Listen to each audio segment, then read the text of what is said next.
সবসময় তো আপনাদের সাথে বিভিন্ন ধরনের রেসিপি শেয়ার করি। আজকে আপনার সাথে সম্পূর্ণ নতুন একটা রেসিপি নিয়ে আসলাম। বেগুনের জুতা ফ্রাই। একেবারে মোটা বেগুনটাকে এভাবে মোটা করে কেটে নিতে হবে। আর সাইডের অংশটাকে এভাবে লেসের জন্য করে নেবেন আপনারা। ২ মাথাটাকে এভাবে একসাথ করে আপনাকে একটা টুথপিকের অংশ নেবেন। টুথপিকটাকে একটু ভেঙে নেবেন, নিয়ে একটু কাঠি দিয়ে সুন্দর করে গেঁথে নেবেন।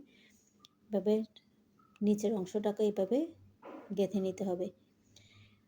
আপনারা আসলে সবসময় তো এটা একটা রেসিপি করে ভাবলাম যে আজকে নতুন কিছু একটু ট্রাই করি। মাঝে, মাঝে বিভিন্ন জিনিস করতে ভালো লাগে। এক্সপেরিমেন্ট করতে আসলেই ভালো লাগে। আশা করি ভিডিওটি আপনাদের ভালো লাগে। ভালো লাগলে লাইক, কমেন্ট, শেয়ার করে ফলো করে পাশে থাকবেন। কাজে উৎসাহিত করবেন।